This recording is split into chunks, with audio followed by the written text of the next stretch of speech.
up, everyone? Happy opening day out here in the Valley. But KD's here, and that's all that matters. We're outside shots, my man EJ. Welcome back to the studio. Couple weeks off. Yeah. Well, not off. Well, you invaded my hotel room last week. Yeah, it is what it is. We're brought to you, as always, by the good folks over at OG's, the best edible in the game, and we'll get to them, as usual, here in the middle of the show. But Kevin Durant is here in the Valley.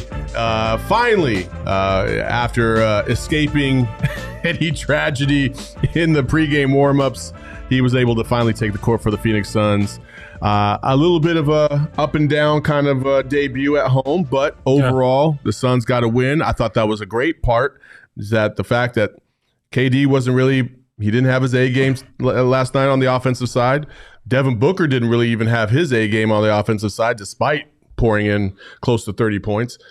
And they still had control of the game. Yeah, it's the fact you brought up KD and everybody was on edge watching him warm up last night. Have you ever seen so many people watch a single person warm up hoping that tragedy wasn't going to happen again? Yeah, because it was weird to them.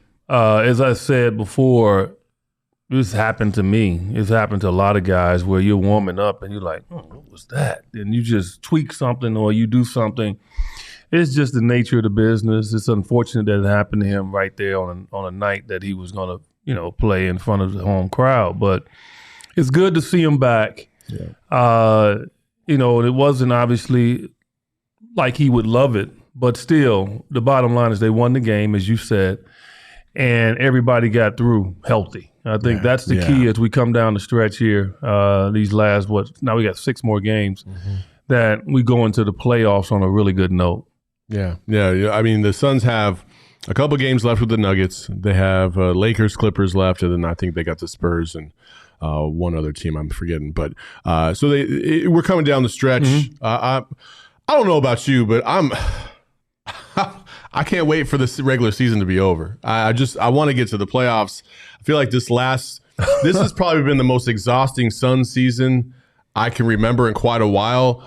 Even at least, when you're a bad team, you're a bad team. There's not many expectations. You don't get your hopes up high. But this season, it was like they started off hot, and then people got injured, and things started going downhill. And then you got the trade, and then you got KD getting injured and coming back and trying to figure out the rotations. There was just so many variables with this season, which, to be honest, every other team has to deal with it too, to a certain degree, and more teams have had to deal with it in the last 2 years compared to the Suns until this year. So I'm tired, man. You know what? I think more so you're tired because of the parity of the league now. The parity of the league and the play-in. I think that has people on edge because now it gives 2 more cities hope at the end, right? It gives two more cities hope at the end to be able to get to the playoffs. And so, it puts you on edge. You think about it. I mean, from the 4th seed all the way down to the 13th seed, 12th seed, if you lose a couple of games, you can fall down. Yeah. And in some instances, fall out of the playoffs. And so I think that's the tough part right now for a lot of people. That's why you would want it over, because you just want to wake up and say, okay, the Suns got the 4th seed and we're going to play such and such and let's get this going. Yeah. That's not going to be the case. It's going to be a lot of drama as this season comes to an end. We don't know what can happen in that regard. You look at the bottom right now. You look at, say, the Lakers. They're playing well. Right now, they're in the 8th seed. They're going to be fighting for a 6th seed, looks like, coming up here if they keep winning. Dallas looks like they're out. I don't really mean that. I was hoping Dallas was still in. Man, I meant that. Hell yeah. Yeah, it's kind of funny how things turn, right? So, the Clippers, they don't even play Kawhi last night. And Russell Westbrook, which I love. I love the fact Russell Westbrook did what he did. I hated that they won. But Westbrook drops, 38 last night? 5 of 5 from 3. So you just don't know, man. And the only thing you can do is control what you can control. Yep. So the Suns have to go out there every night and they have to take the top 5 defense in the league right now, where they are, and I think top 6 in field goal percentage against them, When they can go out and do that every night, as they did last night, they'll win regardless if their offense is bad. Mm-hmm.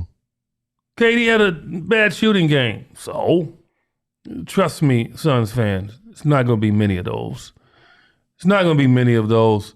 He was out of rhythm. I thought he was very overly excited yesterday. His shots were strong. Yeah. And he was missing long on his shots, and I've been there, done that. Felt like his legs were a little shaky yesterday too. Just getting back into that game shape and getting your legs underneath you. Yeah, when you have a lower leg injury, you don't get a chance to really run as much as you want, right? But he's always in great shape. I just think it was more so just excitement.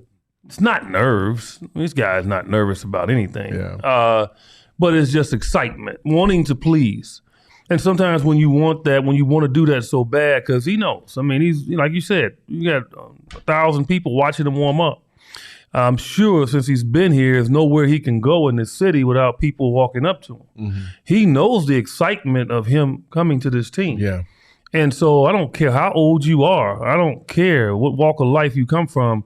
If you don't have butterflies on the thought of all of that expectation, then something's wrong. And he had some butterflies yesterday, and he didn't have a good shooting game, but he hit some big shots in that fourth quarter. Yeah, a couple threes that were huge. That's all that matters. Yeah, I thought obviously in the second half he was much better than the first. That's why he changed his shoes.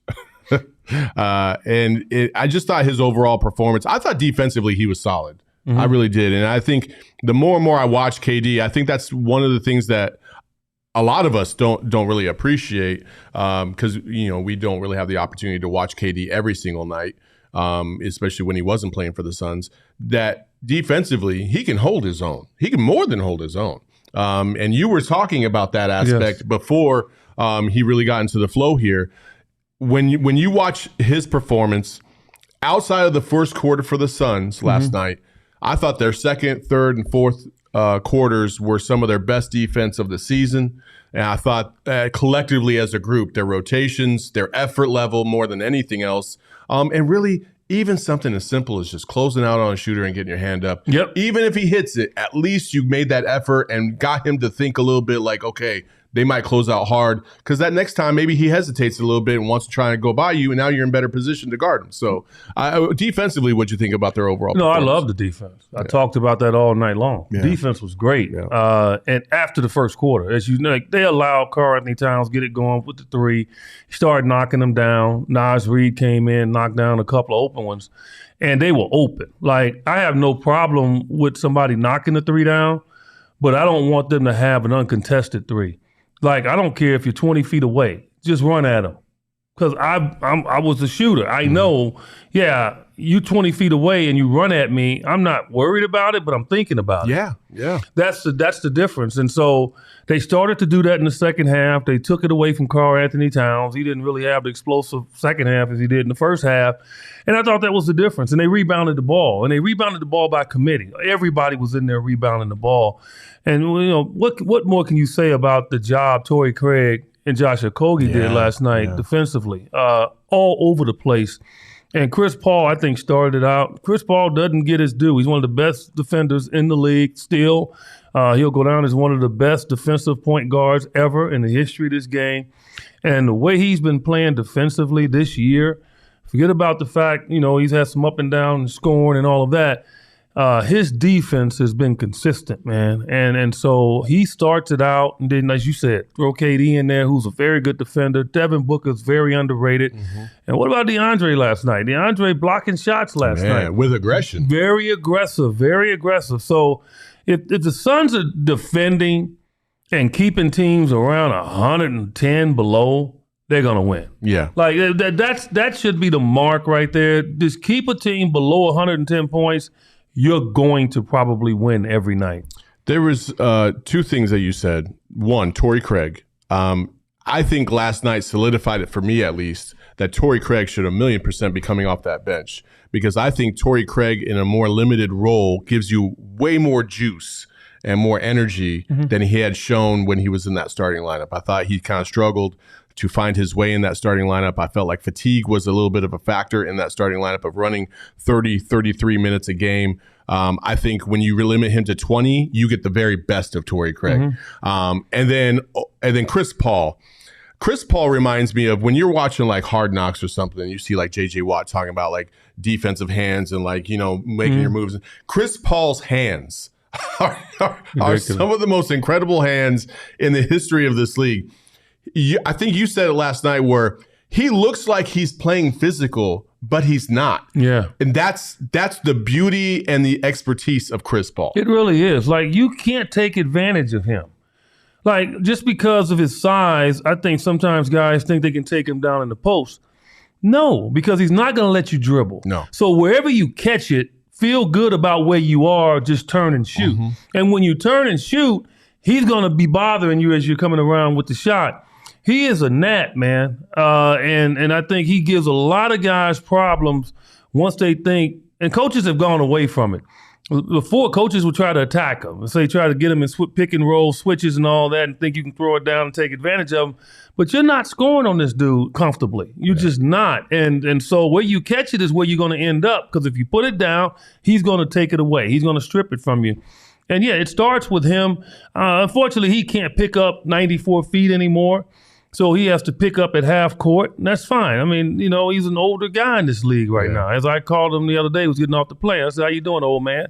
And he laughed because you get old in this game. Not old in life, but you get old physically for basketball. And so he understands what his parameters are. But his defense and then his big shot making last night, that's the thing that people can't forget. Chris Paul, for a few years, right, up until I think this past year, he was one of the best players in the fourth quarter. Yeah. Clutch. Just imagine now the double teams that obviously KD's going to get, Devin's going to get. And Chris is navigating that two-man game with DeAndre. That means now he's not getting guys running at him anymore. So when he gets to his sweet spot, 12, 13 feet, he's got a clear look at the rim. That's devastating, man. So if you're an opposing coach, what do you do? Like, Minnesota was fortunate last night that KD was off. Yeah. Because they never really had to aggressively double team him. Yeah. But those off nights not going to be often. No. So now what do you do? So I feel real good about what I saw last night defensively. And if we defend like we did last night, we have a chance to beat anybody every night. Agreed. My favorite thing about Chris Paul and, being 6'2" myself, playing ball in high school and in college, I didn't really have the physical strength to be able to hold off bigger guys down low in the post. Yeah. When you watch Chris Paul down low in the post, it's very rare that anybody takes advantage of him down low in the post. He's got that old man strength where he's got that arm bar in your lower back, and he refuses to let you move. Yeah. So you have to do, like you said, when you catch the ball, you better be happy with that positioning because it's probably not going to get any better. That's the beauty of Chris Paul. Also, Deandre Ayton. 3 games, Deandre Ayton, well now 4, Deandre Ayton has played with Kevin Durant. And in 3 of those 4 games, offensively, he was kind of suspect where he didn't really produce a lot of points and he didn't really do too much. I think that's the one thing that you can always point to with this offense that is something that the Suns have yet to expose and really take a full advantage of to a certain degree because they're still trying to figure things out. I think that's going to be the missing piece when they make this run, hopefully in the playoffs, and really figure out everything in totality and everybody's feeling comfortable because I think DA is going to find a way to eat constantly in the playoffs. He will, but it's game planning too. I remember back when I played with Tom Chambers and Kevin Johnson. Well, Cotton Fitzsimmons would approach every game with, okay, who has the best favorable matchup? Okay, so if it's one game I have where they know the guy that's guarding me is not a good defender, boom, I get in the game, they're running every play to me. And if I'm cooking, I'm gonna get everything. Okay. Tom Chambers, Kevin Johnson. That's just how it is. This is how it's going to be on this team. If Devin has a favorable matchup early, you want to target that early. KD has it, you want to target that early. If Chris has it, you want to target that with 2-man games. And if DeAndre has a smaller guy guarding him, that's when you want to go to him. What DeAndre has to understand, because I know Chris, KD, and Devin do now, is that he's got to understand that when it's not your night that you're going to get all the touches, that's when you got to go get 15 rebounds. Yeah. Put all your energy to the rebounding, all your energy to the defending. And then the next game on the board, you're going to see, okay, I got a favorable matchup. That's the way they're going to have to play. That's the way the great teams have played historically that have a multitude of talent. Mm-hmm. And you got to just know that it's not about now your numbers. Like, the thought about your numbers right now is over. Yeah. Like, yeah. If you're not qualified to make an all NBA team by now, you're not. Yeah. Okay. All-Star game's over. So now your individual stats mean nothing. Mm-hmm. Yeah. During the course of the season, did it mean something? Yes. Yes, it did. Mm-hmm. Like I said, it meant all-star games. It meant all league. It meant better position for a contract if it's your contract year. Yeah, it did. Self-satisfaction. Yes. But now means nothing. Like, from here on out means nothing. Just win. So we have a comment, a super chat. Thanks, Brian Abdallah. In the super chat, he says, EJ, can you explain to the casuals the DAPNR gravity? I feel like people just go to the box score and it's dumb. Yeah, well, that's all they know. Like, why you think I call them water boys and couch potatoes? Because and they think it's an insult, Not but it's you, really Brian. not. No, but they think it's an insult when I say that. It used to be Stoops, okay? I've gotten away from that a little bit. If you got your head down looking at the stat sheet all the time and you're not watching the game, it's not working, man. Like, basketball is an eye test, man. Like, I don't even need to know what DeAndre is doing by reading it if I'm watching. I can tell you how many points he has. I can pretty much tell you how many rebounds he has. Mm-hmm. I can tell you how many blocks he has if I'm watching the game. So just watch the game, and you'll see that his positioning was very good last night. His effort was good, even though he didn't get a ton of rebounds. It's hard to get a lot of rebounds now. You got Josh Okogie in there, Torrey Craig in there, Devin in there rebounding, Chris Paul in there rebounding, KD in there rebounding. Rebounds not going to be that plentiful. You just got to go get them.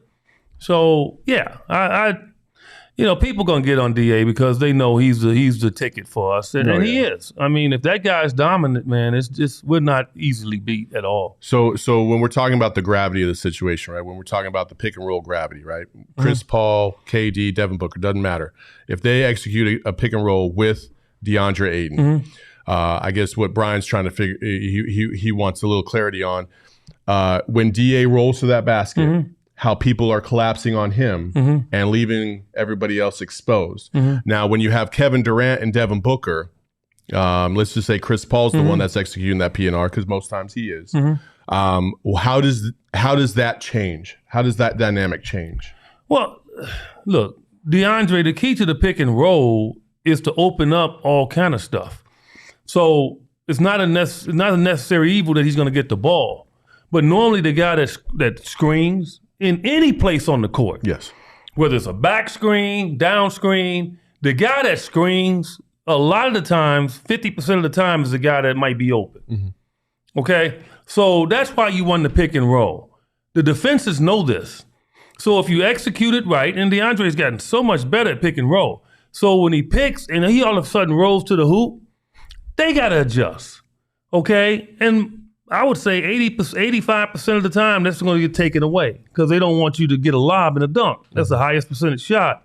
But when they do that, KD's in the corner. Josh Okogie's wide open. Chris Paul now, because you did collapse, cuts right in, boom, he's got a 12-footer. All those things open up. And he has done a tremendous job this year overall.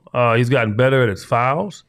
But he's not always going to get the catch. But when he does get the catch, he's got to go strong. Yeah. I mean, that's it. I mean, he had some dunks last night that was very hard dunks. He turned them over and he dunked them. Matter of fact, a play similar last night.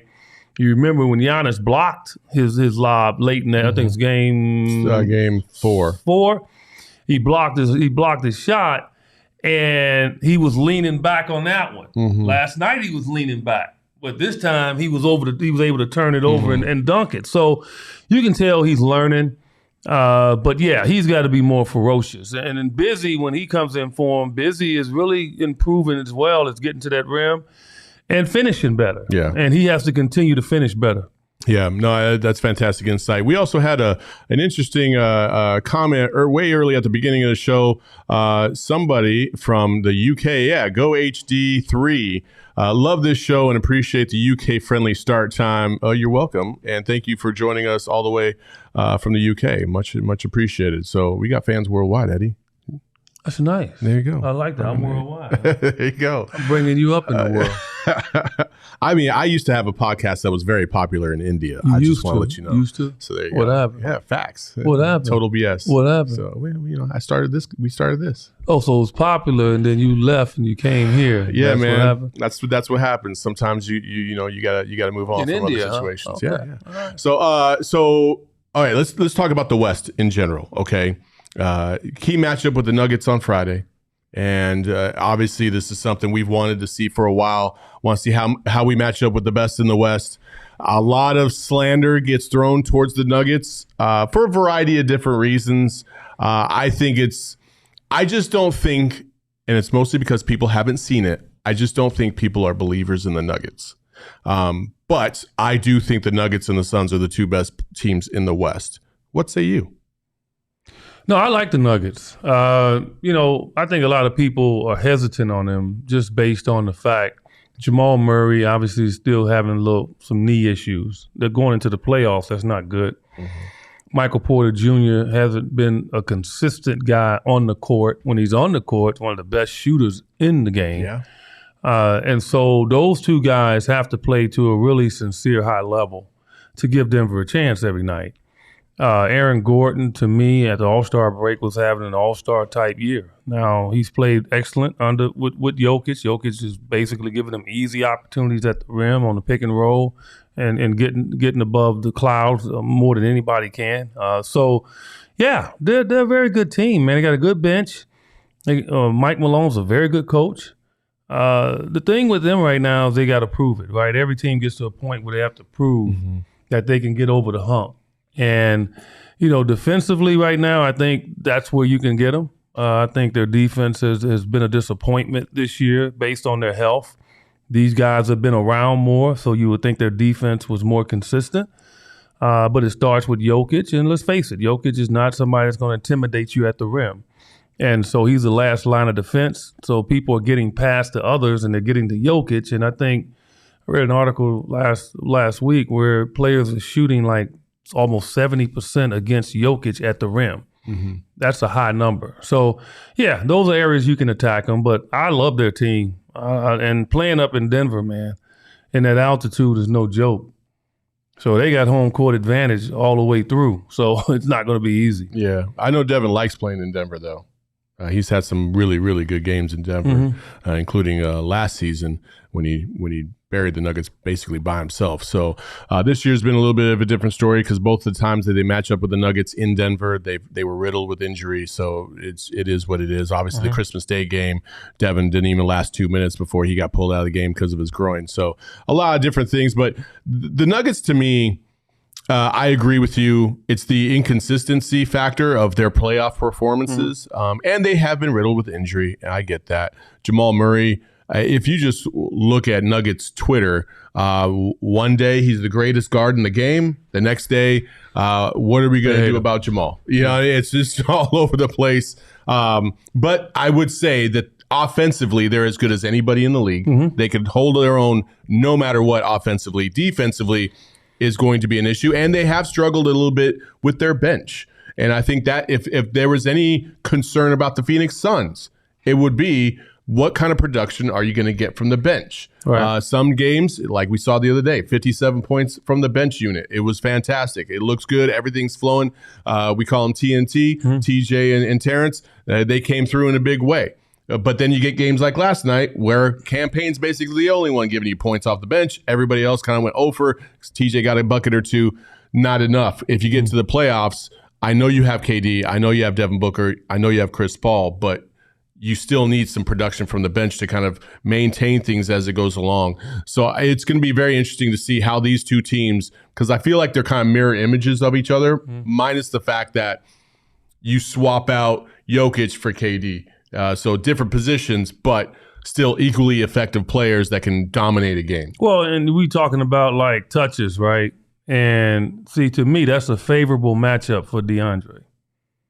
See, so, and DeAndre's had some success against Jokic offensively. So that's a favorable matchup because I think DeAndre, one, can run him. Two, if he catches the ball in the sweet spots, Jokic's not going to block it. Jokic has to come out and guard, which now opens up their backside even more. So it's a lot of things DeAndre can do now. Put Jokic in pick and roll. Now he has to switch out. And, he's not guarding anybody on the perimeter. So that's their weakness in regards defensively. And they really don't have – they got Thomas Bryant, which he hasn't, played like he played with the Lakers since he's been there. And Reggie Jackson, he hasn't played, I think, to the level that they expected as well. So their bench is kind of weak. Not worried about our bench. I think out of all those guys you can bring off our bench, two of those guys are going to score. And if the other two aren't, they're not going to get a ton of minutes. That's just the way it is. Brought Damian Lee off the bench for a hot second the other night in Utah. Bam, drained a three. We couldn't make any. So we got guys over there that can score, and they're going to have their nights, and they're not going to have their nights. That happens when you got four guys on the court, man, that take 95% of the shots. Yeah. So I'm not worried about it at all. Question from T. Gino says, Eddie, why did the Suns have KD in the corner watching Booker? Well, have you noticed when Booker was in the corner watching KD? It's true. I mean, the Suns don't run a motion offense, okay? At times they do, but most of the time they don't. And KD and Devin will be on opposite sides all the time.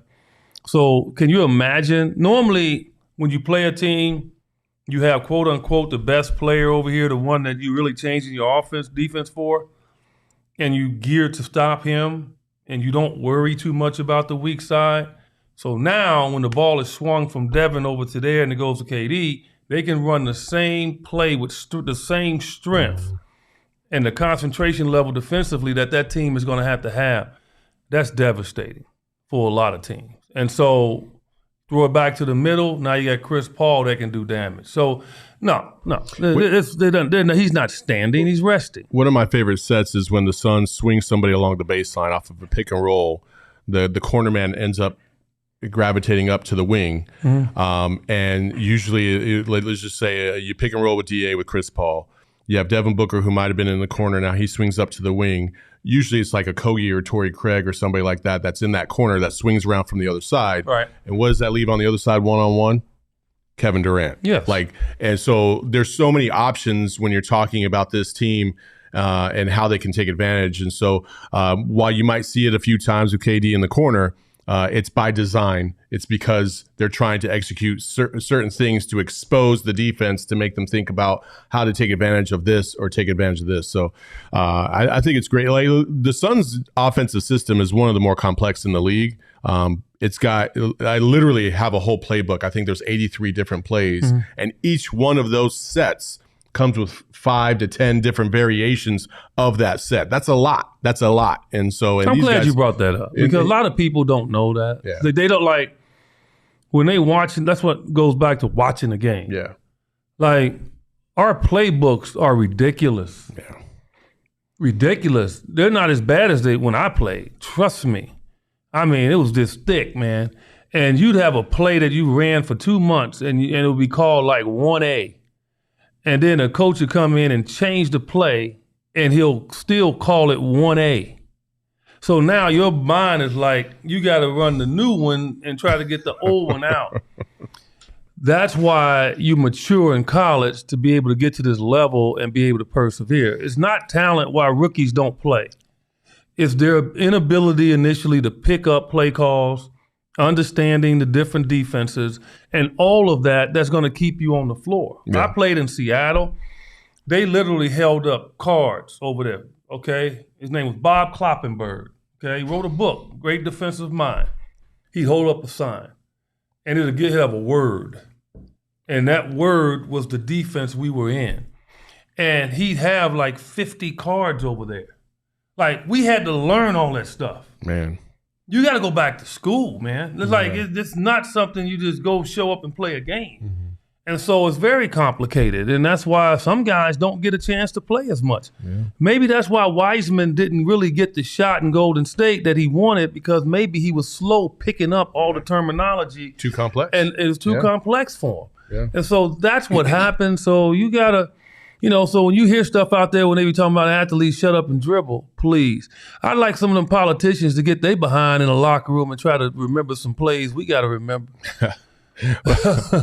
I mean, we kind of seen that. We've seen that from time to time across the league. Like, even, we're about to talk about the Kings here in a second, but like De'Aaron Fox, they bring in a new coach, kind of maybe he just reinterprets what they do and how they do it. It makes it a little bit simpler and a little bit easier for him to be able to understand and conceptualize what it is that he should be doing out there. Yeah. And once you have that and you're not overthinking the game. Not robotic. That's when the beauty of the game really comes out of a player. You know what I'm saying? And so this is also the reason why Saul Bookman was one of the most hated teammates of all time. I promise you that, because there was nothing more that would irritate me than a player that did not know what set or what play we were running or what his role was supposed to be in that. You know what I'm saying? And that's what a team is all about. Like, I had players that I played with, I automatically, because they zone out in whatever way, they zone out all kind of ways. And I'm watching in the huddle, because I rarely sit in the huddle. I just felt like if I sit down, I'm letting that guy down there think that I'm tired. Mm-hmm. So I would, like, coaches would have to make me sit down. And so, but I'm always watching my teammates, because I'm watching the guy, because a lot of times the play could be for me. So I want to make sure this fool don't go out there and mess up the damn play. Because it's for me. Yeah, no, I feel you. So I'm like, as soon as we get out of the huddle, I'm like, okay, you got this, right? You got to screen down, man. Okay, you got to stay still. So they always would come to me. Eddie, what was the play? What did he say? Always to me, because they knew. Mm-hmm. And I wasn't the point guard, but I knew where everybody was supposed to be. And then on most teams, I would always play about 3 positions anyway. So I was like, you got to stay on top of it. Yeah. And so you'll see that, man. I play with guys, man, I'm telling you, they never remember to play. Man. Never. And I'm not talking about scrubs either. I'm talking about all-time greats. Didn't remember to play. I'm not going to call them out. Oh, man. I'll keep it to myself. So I get triggered when I think about this so many times. We're going to go on a little tangent right here. So I remember I was playing at South Mountain Community College. We're playing Arizona Western, who had a front line that was like 6'10", 6'11", 7 foot. Like, they were the number 2 JUCO in the country at the time, right? We're playing at their house all the way out there in Yuma. I had 31 points in the second half. I was on fire. I was in. You got video of that? I do have video. Oh, yeah. Well, you know what? Next week, bring the video. He conveniently didn't send it to me. I have 2 times in my life where I feel like I want to superimpose your video next to mine, and I want to see who had the best game. Okay, that's what we're gonna do. It's not gonna be me. Anyway, so it's a tie game. we draw a play that we've run a million times, and there's like 27 seconds left to go. And all I was supposed to do was come off the wing, around the baseline off 1 pick, and come off a double screen, top of the key. I've hit like 8 threes in a row. I'm like hot. I come off wide open as day, and our point guard throws it down to the post, and he travels, and that was it. That was basically it, because they came down, they scored. And what'd you say to the point guard? Well, they got the ball. They were coming down. They scored. We came down. The point guard jacked up another shot. And then they got the rebound again, and our coach was yelling, foul, foul, foul. And I didn't want to foul because I had 4 fouls. Mm-hmm. And so then I ended up fouling. I get my 5th foul. He's cussing me out. He's like, why didn't you foul? And I just told him, I was like, because I have 4 fouls, and I'm the only motherfucker out here scoring. You were violent. You were violent. Yo, we only won like 8 games that whole season, and we're about to beat the number 2 JUCO on the team, and these fucks are throwing the ball around like they ain't got no damn sense. Man, I was. You know what? This is why I was not the most loved teammate. Can we talk for a minute? Talk? We're at a point now in our show. Okay, I'm very good at this. Yeah. Okay. I think. Because you just brought that up, that is something really deep down Still bothering me. Oh, yeah. I mean, it's do you ever let stuff like that go, though, EJ? It's bringing out some past things. Is there any other things you want to talk to me about? You talked right now, you talked about some great players that didn't remember plays because you remember. And you got irritated. I know, Saul, but I didn't react like you just did. No, because I have the ability to. You have to compose yourself. Do you need some OGs? I mean, speaking of OGs, let's go. That's a good transition right there, right, EJ. OG is the best edible in the game. OGsbrands.com. Go visit them. Get yourself a little Happy Balance gummy. I probably need a little Happy Balance in my life, according to EJ, because of my PTSD from playing at South Mountain Community College. I love you guys, Cougars. Listen, they got the strawberries and cream, 1-to-1 CBD to THC ratio. Aches and pains can kind of go away a little bit. It'll kind of bring you back down. Everything's all good. So check them out, ogsbrands.com. Remember, you must be 21 and over to enjoy. Outside of that, light the beam. I got my friends Deuce and Mo. Check out this photo right here. They're in front of I don't know what the center is called. I forgot what their arena is called. Anyway, they're lighting the beam last night because you know what? Hey, we're not going to promote too many other teams on this pod, but because EJ used to play for the Kings, and because the Kings have not gone to the playoffs for 17 years, they finally broke the streak, the longest active professional streak in sports of a team not making the playoffs. Congratulations, Sacramento Kings. You deserve some love. And I know we're PHNX. We have all the pods. We have all the Arizona love. But Deuce and Mo, if you never check them out, you should give them some love because that Kings channel is phenomenal. And I've watched it multiple times. Fantastic. Really? How do you feel about the Kings making the playoffs? I'm ecstatic. Yeah. That's the organization that I played. If you want to break down my career, I played the most with a Kings uniform on. Started my career in Kansas City. I was a part of the team that moved to Sacramento. It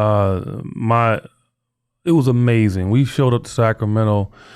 Even before we actually officially moved there, we went there to practice for 2 days. About 5,000 people showed up at the airport. Damn. It was people outside our hotel. You'd have thought, man, that, we had just won a championship. They were out there. And from that day forward, we got to Sacramento. They continued to treat us that way. That is a tremendous fan base. They love their team. Mm-hmm. They have gone through it. And now they're back. And I'm so excited for them. I really am. You look in their record book, I still have some, I'm still in standing in few of their categories. So I feel good about what they've done. I think a lot of people are looking down on them because they don't have the experience. Mm-hmm. But they're going to find some way to celebrate. That's just the way the Sacramento is. So with the beam now, I think back when it was the Lakers, they had the cowbells and they doing all that stuff. They're going to find a way. And it's tough to play in that building. I don't care what people say. I know I heard Draymond say, well, we'd rather play Sacramento, and not because we disrespect their team, but we don't want to travel, too far. So we're only going to take an hour bus ride. Man, stop. Yeah. Draymond, stop. He just man. wants to go to the Garlic You Festival. want to play the Kings, okay? That's what you want to do. Everybody would probably rather play the Kings. Just put it where it is. But always say, be careful what you wish for. Yeah. Because that team is good, and they don't care. They're going to go into a series now where people think they're the underdog, even though they have the third best record in the Western Conference. And they're going to be hard to beat. Mm-hmm. So I wouldn't want to play anybody. I think it's so much parity right now. I think you just roll the dice and you just play whoever you got to play. That's kind of how I'm feeling. I don't really – it doesn't matter. Like, yeah, the Kings on paper, you would think, okay, well, they haven't proven it. They haven't been there. None of them have been there, not with this franchise. And so, you probably think, okay, we'll take the gamble with an inexperienced team. But then again, you look at the Suns a couple years ago who hadn't been in the playoffs for a decade. And they get all the way to the NBA Finals. So Be careful what you wish for. And for the Kings, I agree with you, Eddie. It's one of the things that I've always heard, and I haven't been able to experience it myself, but I've always heard that the fan base in Sacramento is second to none. Even in their dark, dark years, when they won 17 games in like 2008, they still were on their feet cheering loud and proud for their Kings because they love that team. You don't get that in every city. There's some cities where if you're winning 15, 20 games, there you can hear a cricket in that arena. Sacramento's not one of them. We first went there. We played our opening season, I think the first 2 seasons, in a converted office building. They basically took an office building and turned it into a mini stadium. Similar to what the Coyotes is playing over in Tempe. But this was actually an office building. They gutted it and turned it into a stadium. It held, I think, 10,000. It was the loudest building I've ever played in. I loved it. I got traded before they built the new one. And I'm kind of glad I did because I was in love with that place because they were just right on top of you. And there's wood floors for the, so when the fans stomp on the wood, it just got louder. Yeah. Man, I loved it, man. Yeah. And they were in there like how GCU is, like GCU's fans out there and 2 hours before the game. That was Sacramento back in the day. Wow. I mean, just 2 hours out there and they're partying, they're having a good time. The fans were very open and communicative with us in the community. Man, I'm telling you, I had the best 2 years there. I hated that I got traded. It was the worst trade they ever made. Best trade the Suns ever made because they got me. But yeah, seriously, I mean, I didn't want to leave. They just didn't want to pay me. Yeah. Joe Axelson was the GM, and he's moved on and passed away. So I'll be careful in what I say because you don't want to, I didn't like that dude. Okay. That dude didn't like me either. And so I wish I could have, stayed in Sacramento, but it just wasn't the case. Yeah. Well, hey, congrats to the Kings for sure. Also, somebody earlier in the chat did ask where I got this hat from. And if you don't know, you can go check it out at Dobson Ranch. Smash. They got a whole line of Smash gear. Oh, man. Yeah, Dobson Ranch Golf Club, man. Yeah. So like smash somebody? There you go. Smash that ball down the fairway like I always do. You know how it goes. Yeah, down the fairway or yeah, you're right. Smash it down the fairway. And it veers way over there to the right. Hey, I was saying, got it. It's going in front of me somewhere. That's all that matters. All right. All right, so this last topic is a little bit, we always like to throw a little curveball here. Bradley Beal had some interesting things to say because there's been some allegations of, I guess, assault, we'll say, because a fan said, you fucked me out of $1,300 UF to Bradley Beal because obviously he must have missed a bet of some sorts. And Bradley Beal subsequently slapped his hat off his head and said this, keep it a buck, I don't give a F. Oh, you're a rapper now. About none of your bets or your parlays, bro. That ain't why I play the game. I love this response because, first of all, if you think a player in the league gives a damn about any of your bets, your fantasy league, or any of that stuff, you are out of your mind. And so I'm kind of glad that Bradley Beal responded this way. Now if he actually assaulted this guy, now all I've heard and read is that he just slapped his hat off his head, which, come on, man, that's not assault. Like, you just got your feelings hurt. He assaulted your feelings. But, we'll see how it plays out. You hardcore, man. Oh, come on. You straight gangster. No, you straight gang. I mean, like, I'm sitting here every week, and I leave like EJ, you the one grew up in Cabrini Green. You the one grew up in the West Side of Chicago. You was straight gangster. I mean, Saul, man, if you grew up in my neighborhood, man, I would have been scared of you. Nah, they would have been saying, Saul coming. We started running like you the boogeyman. End the show right now. No, I'm sitting. Here's the deal with Bradley Beal. Be respectful.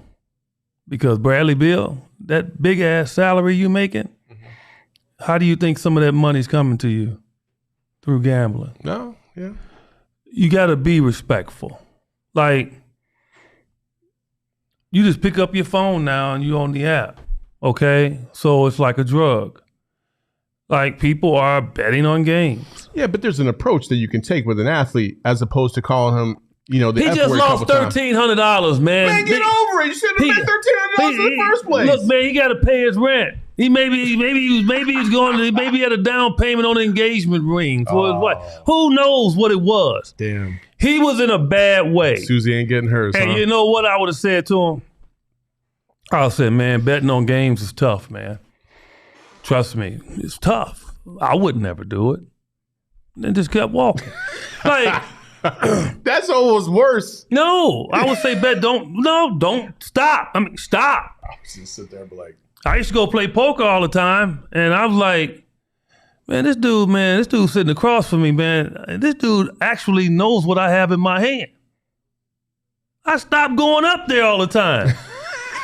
It was like a parade. Like it was like the band members in the back. It was like when I walked in to play poker, they had a marching band behind me. Here he comes. No. Here comes Eddie.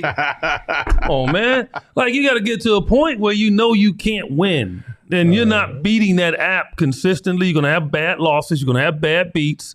And, I would tell people I couldn't be a prognosticator in regards to NBA games.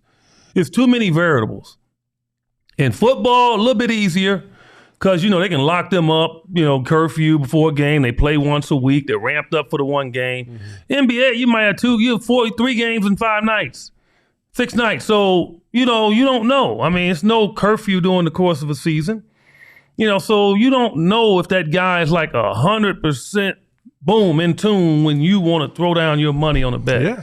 So you have to be careful and just know your betting skills, I guess, but don't get mad. Get upset. I get it, but don't get mad and approach the athlete. Like, Bradley Beal has something to do with it, but Bradley's got to be a little nicer. He can't slap the guy's hat off his head, man. Dude just lost $1,300. He gonna slap the man's hat. The man could have paid $50 for the hat. You can't come out of pocket just cussing at people, man. If I didn't know you, Eddie, and you were coming off the court, and I was like, F you cost me this much. Nah, hold it. Man. Hold it. Serious business. 30-year-old Eddie would laugh. Yes. Look, I refuse to believe that. I've seen you on the golf course get pissed about things. No, I feel like that's the same thing. No, that's controlled, and it's really to get into your head. It's controlled and to get into your head. I am never upset on the golf course. I am telling you that. I'd mess with you, but I am never upset. This is such a lie right now. No, it's not a lie. Talk to the Eddie. No, Eddie, you were like shaking some shots, and you got mad at yourself. You're like, Eddie, you. No, never. Come on, man. Never. The only time I would curse is to bother you. But you weren't even cussing at me. No, I just bother you. But no way I get mad when I swing a golf club. I'll bring people on this show to prove and validate that. Okay. You're embellishing. Okay. But what I tell you this, I'm gonna tell you. All right. Somebody curse me out, I laugh at them, man. I'm not gonna be I don't know what that dude got in his pocket. This is true. I laugh at him. Like, whatever, man. Go about your business. As long as you don't invade my space and all of a sudden I think that you now are getting ready to harm me or hit me, then you're done. Okay. But you can curse, call me names. I played in Greece, man. Those people would sing songs, and I say those people, Greek fans, if you watching this, because I know they go to YouTube and watch it, they know I love them, but they know what they put me through initially when I got there. Mm-hmm. Hit me with coins, split my eye. I'm at the free throw line. Doorknob was thrown at me. A doorknob? Doorknob. Live fish was thrown at me because our nickname was after fish. And you had to, and somebody told me, Eddie, just eat it up, ignore them, and it'll go away. After I got my eye split, they thought I was going to leave. And they were paying me too good. I wasn't leaving. I wasn't stupid. I had a 4-level house on the Mediterranean. I wasn't going nowhere. Okay. You believe that. Eddie, are you okay? You think I'm going to leave? Man, do you know I grew up in Chicago? I was worried about dudes walking around with guns, and I got hit with a little coin. Are you out your mind? No. They were crazy, singing songs about my family, cursing me out. The only time I reacted, okay, I know we got to close, but the only time I reacted you're good. Is I first got over there, and I was taking the ball out of bounds. And we were playing in a small gym. They have a ton of gyms over there and a lot of teams in the city of Athens, about 10 or 12 teams. And I felt water, like, on my back, my jersey. Like, what the heck is that? And I turned around. This dude was leaning over because it was one of the hated rivals that we had, was just spitting on me and hit my back. Kid you not. Oh. And I looked at the official, and the official looked at me like, and he handed me the ball. I grabbed the ball from him. True story. I grabbed the back of his head, and I smashed the ball right into his face, splattered his nose. What? Oh my gosh. So then what happened? Dude spitting on me? Oh, yeah, I get that. But what happened after that? I gave the ball back to the official. Uh-huh. He got a towel, wiped it off, and we played. And the true story. Dude just took it. He took it. Yeah, because he knew he was wrong. I saw the dude 2 weeks later walking toward me on the street. Okay? You ready? Now, granted, it's no crime in Athens. It's like low percentile. Mm-hmm. So he's walking toward me, and he said, Eddie, I just love you. I love you, Eddie. that was the best thing. You just don't know, man. I just, I'm sorry, but I love you. What? True story. Wow. I love story time with EJ, man. These stories are like one in a million. And I'm not a violent guy, but I wasn't going to accept the guy spitting on me. No, that just wasn't going to, no. I mean, you kind of sound a little bit like Rick James. Yeah. Oh, what kind of person would I be but you know what's crazy? On somebody's couch? You know what's crazy? So I put my feet on somebody's couch. They were cursing me out one time at a game in Greece, and I turned to the guy and I gave him the finger. That's all I did. Uh-huh. Like, after I hit a bucket, we were killing, I gave him the finger. Mm-hmm. Do you know I had to go to court for that? What? I didn't have to go to court for smashing the ball in the guy's face. No, but you can't publicly disrespect some guy I had to, with sign language. Yeah, isn't that crazy? I had to go to court. When I showed up at court, I walked up to the courthouse. It was about 50 cameras out there. I thought I was O.J. Simpson going into the courtroom. Oh, my gosh. All the teams in the league was trying to get me kicked out. Wow. Because I gave somebody the finger. Wow. So after that, I just took it, man. Wow. I just got hit with coins and I just let it go. And I go over to the bench during a timeout. Like, man, that hurt. Eddie, you gonna leave? How much I make? No, I'm not going anywhere. Don't worry about it. Oh, man. Well, hey, that's a great end to this show. We appreciate you all for joining us. Tell them where they can find you every day, Eddie. NBA Today show of SiriusXM NBA Radio, 1 to 4 Phoenix time, 4 to 7 East Coast time. There you go. That's where we are, 3 hours a day, all NBA, 5 days a week. You can find me on there. And I'm more crazier on that show than I am here. I do love the fact that Eddie said that I had anger issues.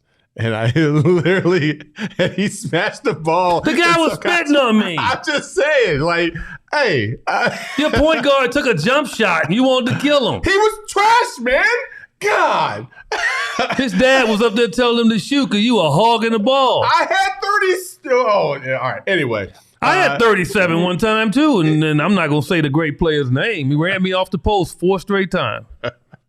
And I was 37 years old doing that. Oh, I'm not going to tell you who it was, but you know what team I was on. Oh, yeah, I know what team you were on. We appreciate you all for joining us so much. As always, Jacob, can I get my music? There we go. As always, you can find us every Thursday at 9:30 right here at PHNX. For my man, Eddie Johnson. You can follow him at JumpShot8 on Twitter. You can follow me at Saul_Bookman. You can follow the channel at PHNX_Suns or Sports, whichever floats your boat. Until next time, we'll see you. Peace.